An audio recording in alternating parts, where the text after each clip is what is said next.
24/7 news में हूं आपके साथ राजेश कुमार। वक्त हमारे खास कार्यक्रम डिफेंस स्पेशल का, जहां पर बात पाकिस्तान को लेकर हम करने वाले हैं, क्योंकि नवाज शरीफ फिर से पाकिस्तान छोड़कर भाग सकते हैं। ऐसी नौबत क्यों आई और जनरल मुनीर ने ऐसा संदेश क्यों नवाज शरीफ को दिया कि जाइए वापस लंदन लौट जाइए, इसको समझना होगा। आखिरकार जनरल मुनीर का खेला क्या है, इसको खंगालने की आज हम कोशिश करेंगे, डिकोड करने की कोशिश करेंगे। साथ ही साथ अमेरिका ने ईरान को फिर चेतावनी दी है कि तेहरान मॉस्को से दूर रहे, नहीं तो अंजाम बुरा होगा। दरअसल जब से हुती के हमले बढ़े हैं, तभी से अमेरिका और ईरान आमने सामने हैं, लेकिन अब रूस को लेकर भी अमेरिका और ईरान के बीच तनातनी बढ़ने लगी है। इस पूरे मामले पर भी डिटेल से आज हम बातचीत करेंगे कि आखिरकार अमेरिका के निशाने पर ईरान क्यों है। वहीं मुइजू सरकार के रक्षा मंत्री ने भारत को गीदड़ भभकी दी है। तुर्की के ड्रोन क्या मिले, मुइजू और उनके मंत्रियों के तेवर बदल गए, इसको भी समझेंगे कि ये जो तेवर हैं ये आगे जाकर क्या क्लेवर दिखा सकते हैं। लेकिन शुरुआत बड़ी खबर के साथ। तो बड़ी खबर आपको बता दें इस वक्त की, पाकिस्तान छोड़ लंदन जाएंगे नवाज शरीफ। जनरल मुनीर ने नवाज को दिया अल्टीमेटम, नेताओं पर पकड़ मजबूत करना चाहते हैं मुनीर। बीमारी का बहाना बनाकर फिर लंदन जाएंगे नवाज शरीफ। बड़ी खबर आपको बता दें, पाकिस्तान छोड़ लंदन जाएंगे नवाज शरीफ। जनरल मुनीर ने नवाज शरीफ को दिया अल्टीमेटम, नेताओं पर पकड़ मजबूत करना चाहते हैं जनरल मुनीर। बीमारी का बहाना बनाकर लंदन जाएंगे नवाज शरीफ। जल्दी से ग्राफिक्स प्ले कर दीजिए, उसके बाद फिर एक्सपर्ट्स के पास चलेंगे। आर्मी का फरमान, पाक छोड़ दें भाईजान। राजनीति पर कंट्रोल चाहते हैं जनरल मुनीर। देश के बड़े नेताओं को जेल या बाहर भेजा। साफ संदेश है, या तो जेल जाइए या फिर बाहर जाइए। नवाज शरीफ की राजनीति का अब फेयरवेल होने वाला है। मनशेरा सीट से वो सीट हार रहे थे, लेकिन सेना ने उनको जिता दिया। अब आर्मी भी ये मान चुकी है कि नवाज शरीफ जनता का विश्वास खो चुके हैं, क्योंकि जिस रेड कारपेट के साथ उम्मीदों पर उन्हें ब्रिटेन से बुलाया गया था, वो उम्मीदों पर खरे नहीं उतरे। उनकी पार्टी को इतना सीटें नहीं मिली कि वो बिना आर्मी के मदद से सरकार बना पाते। और अब खबरें ऐसी हैं कि जनरल मुनीर ने फेयरवेल की तैयारी उनकी कर ली है। नवाज शरीफ को अलविदा कह दिया जाएगा, एक बार फिर से लंदन की फ्लाइट में बिठा दिया जाएगा। लेकिन इसके पीछे के और क्या कारण हो सकते हैं, इसको समझना होगा। दो खास मेहमान आज चर्चा में हमारे साथ हैं। मेजर जनरल राजन कोचर सर हमारे साथ जुड़ चुके हैं, बहुत बहुत शुक्रिया सर। जय हिंद। सबसे पहले थैंक यू, आपने समय दिया। संजीव श्रीवास्तव हैं, विदेश मामलों के जानकार हैं, बहुत बहुत शुक्रिया संजीव जी। जय हिंद आपको भी। चर्चा की शुरुआत मेजर जनरल राजन कोचर सर आपके साथ में करना चाहूंगा, एक अहम सवाल के साथ कि अभी अभी तो मियां नवाज आए थे, रेड कारपेट बिछाया गया था, सेना ने ही उनको बुलाया था, लेकिन अब खबरें पाकिस्तान से ऐसी आ रही हैं कि जनरल मुनीर फेयरवेल दे देना चाहते हैं नवाज शरीफ को। इसके पीछे के क्या कुछ कारण आप देख पा रहे हैं सर? ये जी, अगर पाकिस्तान पॉलिटिक्स को हम फॉलो करते हैं क्लोजली, तो एक चीज बहुत साफ आती है कि पाकिस्तान आर्मी या एस्टैब्लिशमेंट जो बोली जाती है वो हमेशा कंट्रोल में रहती है पाकिस्तान की। अच्छा, इस इलेक्शंस में जो परिणाम आए वो शायद पाकिस्तान आर्मी को एक्सेप्टेड या उनकी प्लानिंग के बाहर हुए हैं। कुछ डैमेज कंट्रोल किया गया है, बिकॉज पहले दिन आप जानते हैं कि जिस तरीके से पीपीपी और ये जो बाकी पार्टीज को वो झटका लगा था, और इमरान खान की जो पार्टी है वो काफी सीटों से आगे बढ़ गई थी। तो फिर एक डैमेज कंट्रोल एक्सरसाइज की गई। आपने देखा होगा कि इलेक्शंस में कुछ देर के लिए बिल्कुल सर। वोटिंग, ये काउंटिंग भी बंद हो चुकी थी। और जो हम कंट्रोवर्सी सुनते हैं फॉर्म 45 की और फॉर्म 47 की, वो हमारे सामने है। अब का जो सिनेरियो है वो नवाज शरीफ, पाकिस्तान आर्मी समझती थी कि वो एक पॉपुलर लीडर है और वो इलेक्शन अपने बलबूते पे जीते। अब वो वैसा हुआ नहीं है। और दूसरा, आज अगर आपको पाकिस्तान में स्टेबिलिटी देखनी है या इस गवर्नमेंट को जी एटलीस्ट 2 साल के लिए, ये मैं मानता हूं कि 2 साल के लिए मैं इसको टाइम देता हूं, शायद ये 2 साल से ज्यादा ही गवर्नमेंट नहीं चलेगी, पर अगर इसको 2 साल के लिए भी ये चलाना है तो उसमें नवाज शरीफ की इंटरफेरेंस बाहर होनी चाहिए, क्योंकि वो अभी भी पंजाब को इन्फ्लुएंस कर सकते हैं। और वो जी जो भी पॉलिटिक्स है, बिकॉज पार्लियामेंट में एक कोलिशन गवर्नमेंट आई है, तो उस कोलिशन गवर्नमेंट को भी डिस्टर्ब कर सकते हैं। तो मेरा यह मानना है कि जनरल मुनीर पूरा कंट्रोल चाहते हैं पाकिस्तान पॉलिटिक्स पे। वो नहीं ये चाहते कि कोई ऐसी अथॉरिटी, और आप जानते हैं नवाज शरीफ का ट्रैक रिकॉर्ड, जो उनकी एक रेपुटेशन है, वो हमेशा फौज के जी साथ उनके जो रिलेशंस है वो सही नहीं रहे हैं, और फौज को मजबूरी थी उनको वापस लाना था, क्योंकि इमरान खान को एक काउंटर करना था, और काउंटर के लिए उनके पास और ऐसा कोई एक स्ट्रॉन्ग लीडर नहीं था नवाज शरीफ के अलावा।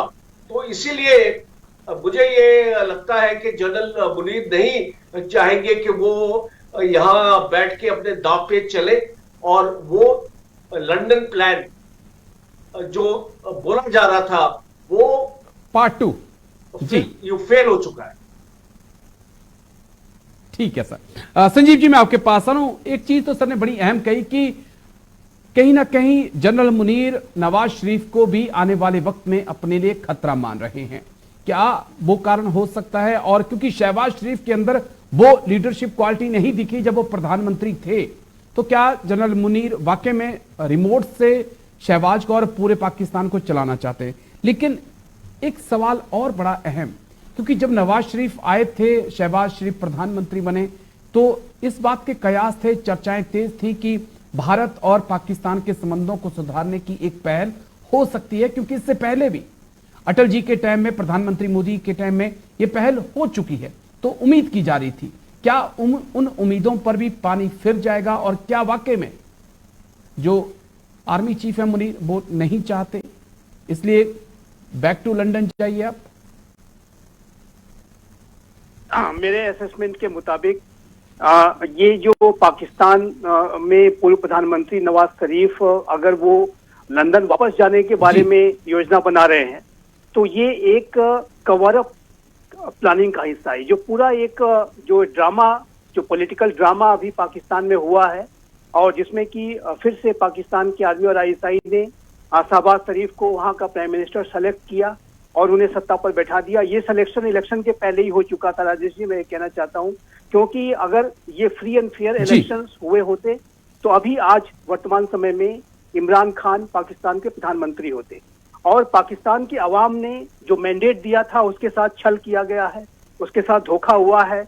और अभी तक मेरा असेसमेंट के मुताबिक पाकिस्तान में जितने भी इलेक्शंस हुए हैं उसमें ये सबसे ज्यादा रिग्ड और सबसे ज्यादा मैनिपुलेटेड इलेक्शंस थे। और इमरान खान की पॉपुलैरिटी इतनी ज्यादा बड़ी थी कि उससे पाकिस्तान की आर्मी और आईएसआई पहले से ही दबाव में थी, और इसी वजह से उनकी पार्टी को इलेक्शन भी कंटेस्ट नहीं करने दिया गया।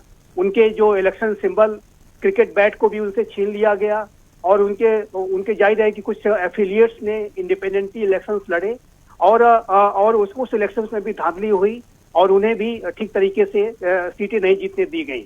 तो ये जो पूरा जो ड्रामा, पॉलिटिकल ड्रामा था, वो जो है बहुत ही ज्यादा कंट्रोल था, मैनेज था। और लेकिन समस्या ये थी कि ये जो ड्रामा था ये मोर एंड मोर एक्सपोज होता जा रहा था। इस ड्रामा का जो अल्टीमेट कल्मिनेशन ये होना था कि नवाज शरीफ को प्रधानमंत्री बनना था। लेकिन क्योंकि ये ड्रामा पाकिस्तान की आवाम के समक्ष और पूरे अंतर्राष्ट्रीय समुदाय के समक्ष काफी ये एक्सपोजर इसका होता जा रहा था। इसी वजह से लास्ट मोमेंट में इस ड्रामे में थोड़ा बदलाव करते हुए फिर से शहबाज शरीफ को सत्ता में बैठा दिया गया। और ये जो एक स्क्रिप्ट लिखी गई थी नवाज शरीफ को प्रधानमंत्री बनाने की, उसमें थोड़ा बदलाव किया गया और इसी स्क्रिप्ट में अब थोड़ा और बदलाव करते हुए ये अब कहा जा रहा है कि नवाज शरीफ तो ये देश में रहना ही नहीं चाहते जी। अब वो जो है अब तो राजनीति से संन्यास ले रहे हैं या विदा ले रहे हैं। लेकिन सच्चाई ये है राजेश जी कि चाहे नवाज शरीफ पाकिस्तान में इस्लामाबाद में रहें या लंदन में रहें, पीएमएल नवाज की जो चाबी है वो नवाज शरीफ के हाथ में रहेगी और नवाज शरीफ ही ये जो रिमोट कंट्रोल से सत्ता चलाएंगे। वो पहले भी ऐसे ही होता रहा और लेकिन अल्टीमेटली जो सत्ता है, जानते हैं आप और हम सभी जानते हैं कि पाकिस्तान की आर्मी ऐसा ही चलाती है।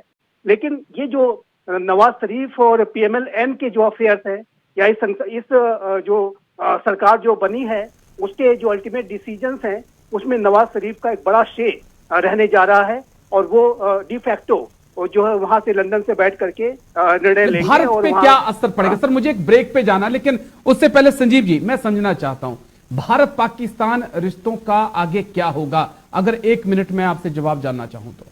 देखिए राजेश जी, भारत और पाकिस्तान के रिश्ते सिर्फ पाकिस्तान पर निर्भर हैं और वो पाकिस्तान की शर्त ये है कि वो आतंकवाद के ऊपर जब तक वो एविडेंस बेस्ड एक्शन लेकर के नहीं दिखाएगा, इरिवर्सिबल, वेरीफाइबल, क्रेडिबल स्टेप लेकर के नहीं दिखाएगा, ये नया भारत पाकिस्तान से बातचीत नहीं करेगा, चाहे वो शहबाज शरीफ हो या कोई अन्य हो जाए।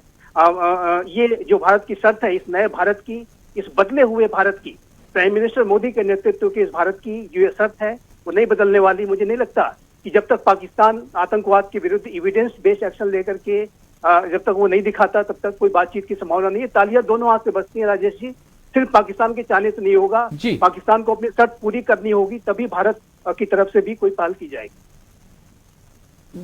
अब ठीक है सर, एक छोटे से ब्रेक के लिए रुकना होगा, जल्द से एक छोटा सा ब्रेक, उसके बाद फिर हाजिर होंगे एक और अहम खबर के साथ। ईरान को लेकर अमेरिका ने फिर तल्खी दिखाई है और साफ कहा है कि स्वागत है। एक नजर इस वक्त की बड़ी खबर पर, फिर सीधा अपने एक्सपर्ट्स के पास हम चलेंगे। तो बड़ी खबर आपको बता दें इस वक्त की, ईरान से जुड़ी हुई बड़ी खबर। अमेरिका ने ईरान को फिर दी कड़ी चेतावनी, रूस को बैलिस्टिक मिसाइल ना दे ईरान। अमेरिका ने कहा बैलिस्टिक मिसाइल दिया तो लगेंगे प्रतिबंध। अमेरिका बोला रूस को ईरान से चाहिए कम दूरी की बैलिस्टिक मिसाइलें। अमेरिका ने ईरान को फिर दी कड़ी चेतावनी, रूस को बैलिस्टिक मिसाइल ना दे ईरान।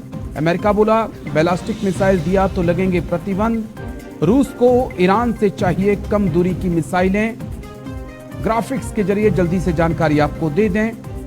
रूस को ईरान से चाहिए बैलिस्टिक मिसाइल, रूस को कम दूरी की मिसाइलों की जरूरत है।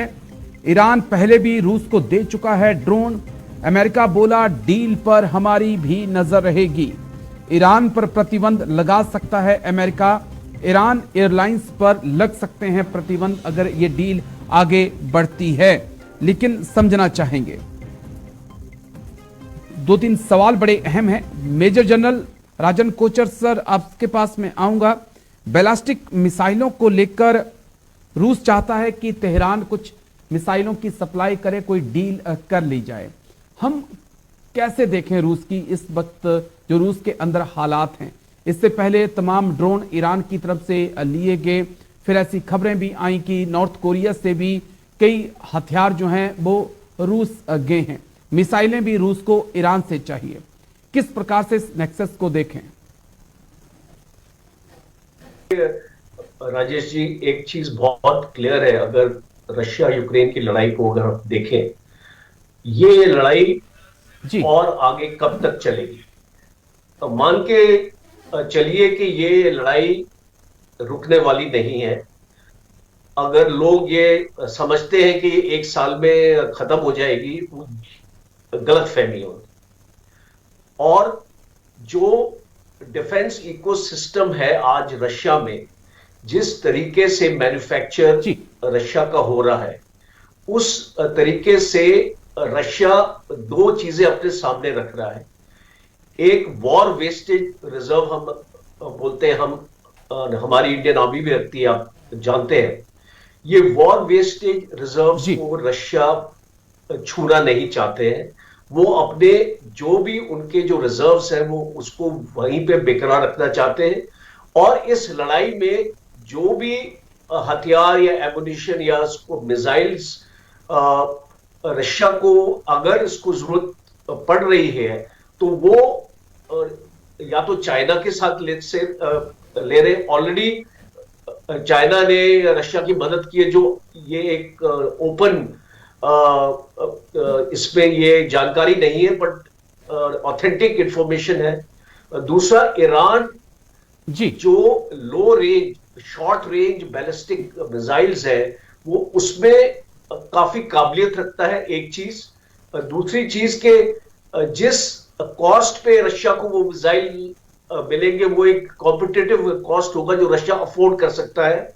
और तीसरा, आने वाले वक्त में आपने देखा है कि जिस हिसाब से Iran, Russia, China, north Korea के रिलेशंस बन रहे हैं, वो एक नेक्सस है जो अमेरिका बिल्कुल वो उसके लिए एक्सेप्टेबल नहीं है।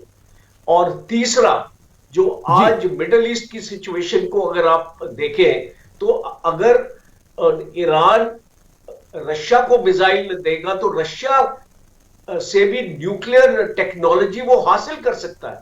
और अमेरिका ये जानता है कि देखिए, जियोपॉलिटिक्स में कभी भी एक वन वे ट्रैफिक नहीं होता है। और ईरान का न्यूक्लियर कैपेबिलिटी पे अंकुश रखना ये अमेरिका का सबसे बड़ा एम है आज।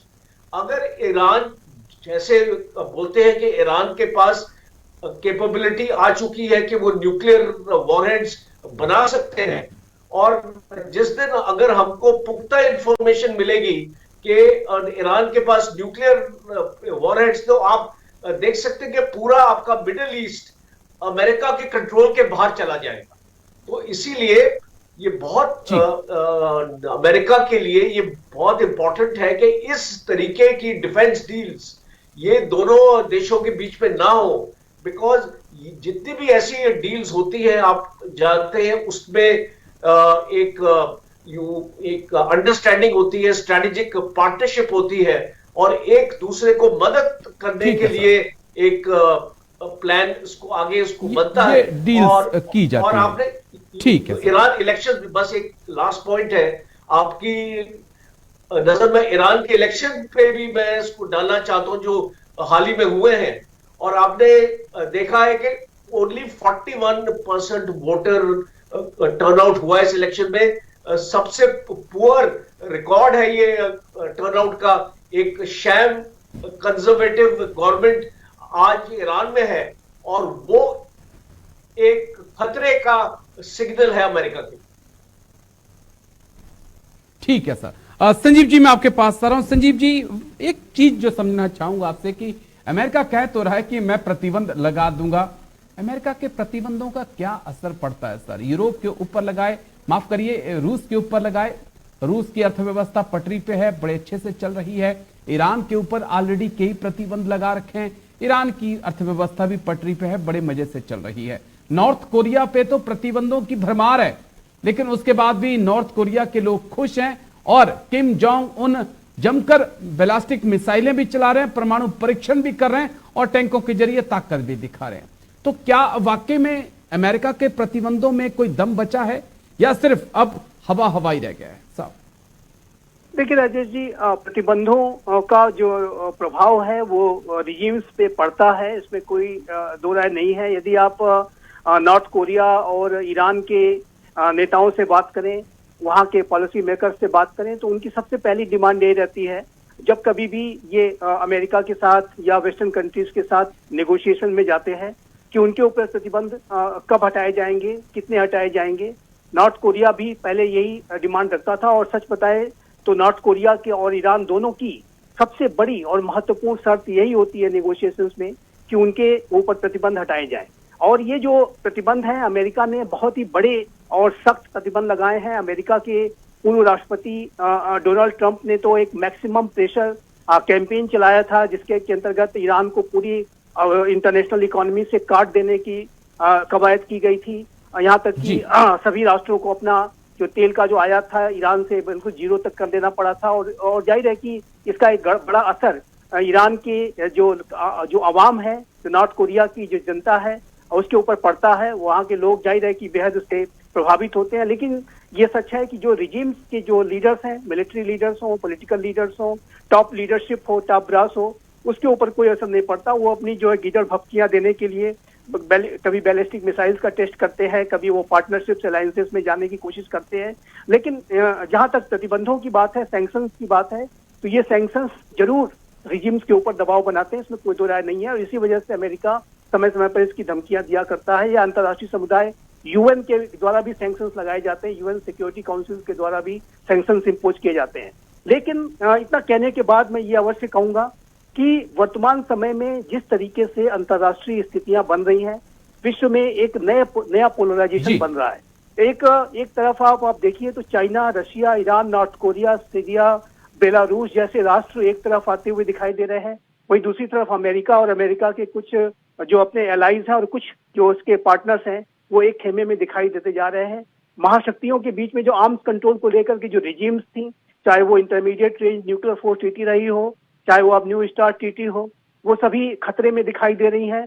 हथियारों की होड़ बढ़ रही है और महाशक्तियों के बीच में एक स्ट्रेटेजिक अनसर्टेनिटी, रणनीतिक अनिश्चितता बढ़ती जा रही है। इकोनॉमिक अनसर्टेनिटीज भी बढ़ रही हैं। एक नए शीत युद्ध का, एक न्यू कोल्ड वॉर का खतरा बन रहा है। तो ऐसे में ये जो पोलराइजेशन है, इन सैंक्शंस के बावजूद भी ये जारी रहेगा। और ऐसा लगता है कि चाइना, रशिया, ईरान जैसे जो नॉर्थ कोरिया जैसे राष्ट्र हैं, वो आपसी कोलैबोरेशन और अधिक गहरा करेंगे जी। और ईरान का जो न्यूक्लियर, मुझे लगता है संजीव जी कोल्ड वॉर नहीं, अब बल्कि हॉट वॉर की तरफ दुनिया बढ़ रही है, क्योंकि जिस तरह रूस यूक्रेन में जंग चल रही है, जिस तरह इजराइल हमास के बीच जंग चल रही है, तमाम पावर्स उनके पीछे खड़ी हैं, तो मुझे लगता है कि अब हॉट वॉर की तरफ दुनिया बढ़ रही है। एक बड़ी खबर है सर मेरे पास, उसके बाद फिर मैं लौट के आता हूं आप दोनों के पास। तो बड़ी खबर आपको बता दें, मालदीव से जुड़ी हुई बड़ी खबर, मुइजू के रक्षा मंत्री की भारत को गीदड़ भभकी, दुश्मनों के लिए चौंकाने वाला कदम, ड्रोन को रक्षा मंत्री बोलते हैं उनके। तुर्की से मिले ड्रोन एयर कोर में किए गए शामिल। मुइजू बोले कुछ ड्रोन तुर्की ने फ्री में भी दिए। फ्री में दुनिया कुछ नहीं देती, लेकिन तुर्की ने मालदीव को फ्री ड्रोन भी दिए हैं। जल्दी से ग्राफिक्स प्ले कर दीजिएगा एक बार, उसके बाद फिर एक्सपर्ट्स के पास हम चलेंगे। मालदीव की बात, भारत को गीदड़ भभकी क्या है देखिए। मालदीव की वायुसेना से दुश्मन हैरान है। मालदीव के रक्षा मंत्री कहते हैं कि मालदीव की वायुसेना से देश के दुश्मन और दोस्त दोनों हैरान हो गए हैं। TB2 ड्रोन मारक क्षमता वाला एक हथियार है जो निगरानी और खोज एवं बचाव पर ध्यान केंद्रित करते हुए देश की संप्रभुता की रक्षा के लिए रक्षात्मक युद्धाभ्यास कर सकता है। रक्षा मंत्री मोमुन का यह बयान सामने आया है। लेकिन भारत मालदीव में टेंशन क्यों है, जल्दी से मैं 2-4 पॉइंट आपको बता दूं, उसके बाद फिर राजन कोचर सर के पास हम चलेंगे।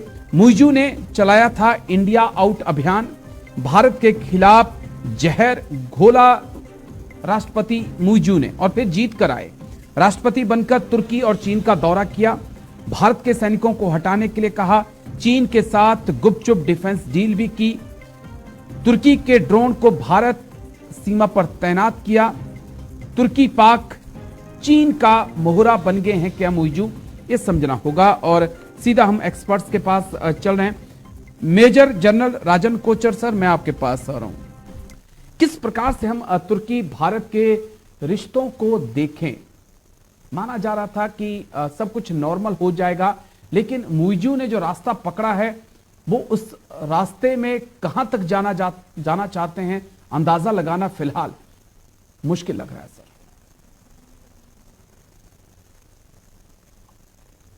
राजीव जी, ये कुछ दिन पहले मैं जी सर मालदीव्स के फॉर्मर डिफेंस मिनिस्टर से एक फंक्शन में मिला था। वो एक लेडी है, उसने बहुत अच्छी स्टेटमेंट एक्चुअली दी थी मालदीव्स के बारे में, और उसको बोला था कि Muizzu can control Maldives but Muizzu can not control the world.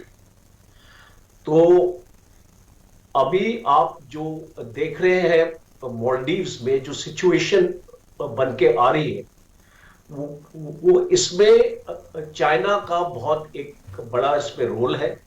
और चाइना मालदीव्स को पूरी तरीके से मिलिट्री एड देने के लिए तैयार है। और चाइना भी बोल रहा है कि हम एक पैसा नहीं लेंगे। और चाइना जैसा देश जो आप जानते हैं कि फ्री में कुछ नहीं दे सकता, तो उसका क्या उसका मकसद हो सकता है। टर्की के ऊपर आते हैं जो आपका मेन क्वेश्चन है। टर्की आप देखिए मालदीव्स को क्यों सपोर्ट कर रहा है। आपको इसमें टर्की और पाकिस्तान का नेक्सस आपको देखना पड़ेगा। आप उसको इसको एक जरिया मान के एक्चुअली चलिए कि अगर इंडियन ओशन रीजन में भारत को कोई भी एक थ्रेट का एक नया फ्रंट अगर आपने खोलना है, तो मालदीव्स एक ऐसी जगह है जहां पे वो एक ऐसा फ्रंट एक्चुअली खोल सकते हैं। और मुझे कोई आश्चर्य नहीं होगा कि आने वाले वक्त में पाकिस्तान भी मालदीव्स में कोई ना कोई हरकत करेगा। टर्की उनको अभी फ्री डोन दे रहा है। चाइना की ऑलरेडी एक वेसल जो है, रिसर्च वेसल जो जिसको बोलते हैं, और हमारे इंटेलिजेंस फोर्सेस के हिसाब से कि वो एक स्पाई वेसल है।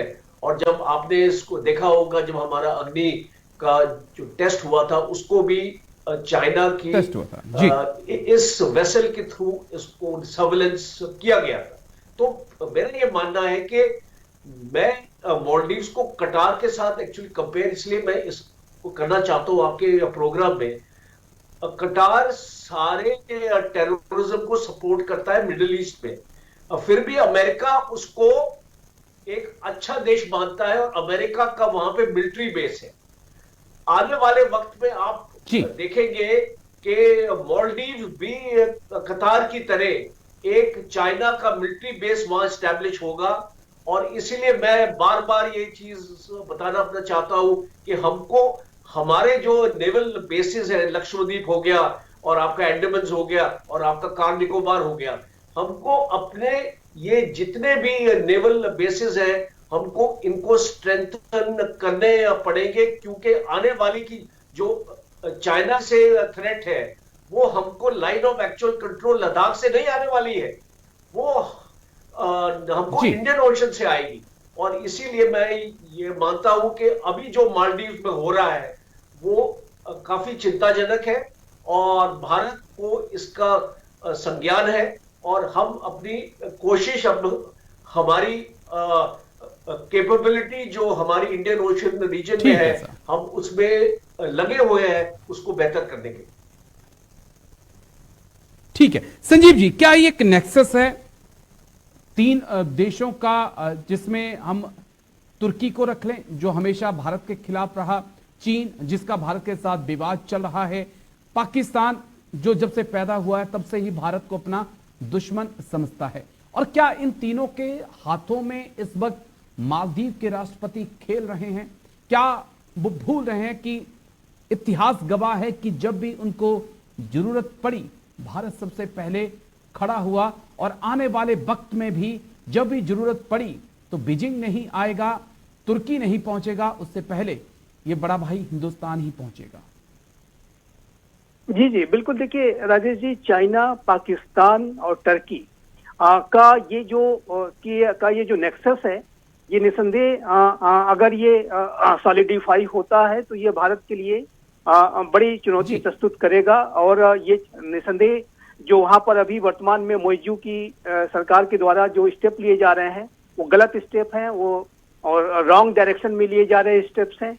और जैसा कि आपने कहा कि भारत एक ऐसा राष्ट्र रहा है जो कि मालदीव्स के लोगों की बड़ी मदद करता रहा है, चाहे वो वहां पर उसके अस्तित्व की रक्षा के लिए ऑपरेशन कैक्टस किया गया हो, या वहां पे वाटर का क्राइसिस हो, कोविड पैंडेमिक का इश्यूज हो, मेडिकल इवैक्यूएशंस की स्थिति हो, या मालदीव्स के उत्थान और विकास के लिए चलाए जा रहे अनेक बड़े प्रोजेक्ट्स में भारत ने जो बढ़ चढ़ के अपनी भूमिका निभाई है, उस सबको मालदीव्स की वर्तमान मोइजू सरकार उसकी अनदेखी कर रही है।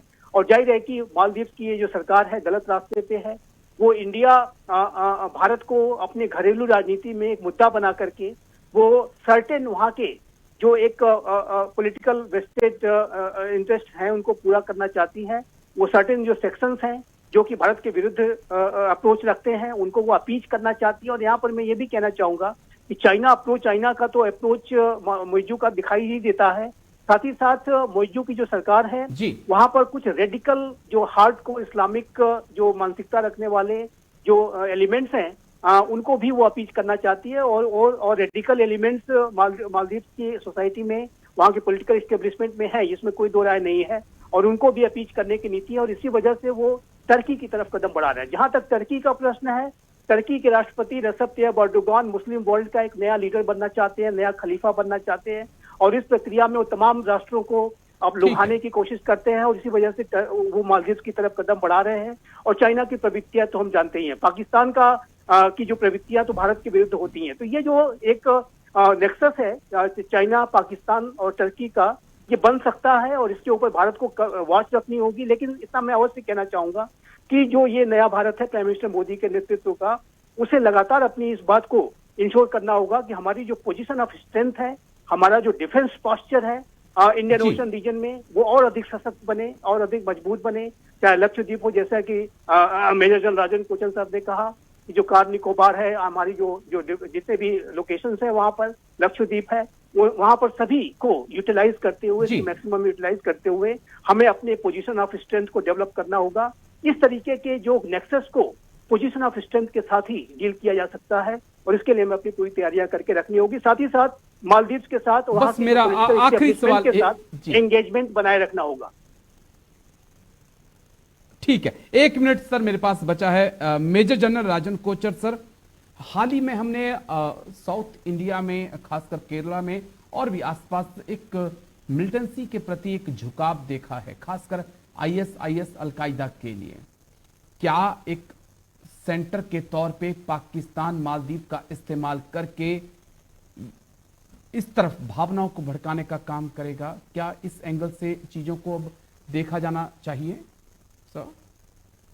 देखिए, मुझे अभी फिलहाल नहीं लगता कि मालदीव्स कोई केरला में ऐसी हरकत अब तक कर सकता है, बिकॉज आपने सही बोला है कि एक नेक्सस है इस्लामिक स्टेट का केरला में, और काफी हद तक मैं इसमें केरला गवर्नमेंट को जिम्मेवार एक्चुअली मानूंगा वहां पे, बिकॉज हमने देखा है कि जिस तरीके की सर्विलेंस एक पुलिस और इंटेलिजेंस एजेंसी की, एक स्टेट पुलिस और इंटेलिजेंस एजेंसीज की होनी चाहिए, जो इन लोगों के ऊपर, और पीएफआई का भी नाम मैं इसमें एक्चुअली लेना चाहूंगा, जो वहां पे हमने तो उसको बैन अब तक कर दिया है, पर अभी भी एनआईए की जो रिपोर्ट है जो मैंने एक्चुअली पढ़ी थी, उसमें साफ है कि पीएफआई अभी भी एक्टिव है और उसको फंडिंग आ रही है बाहर से।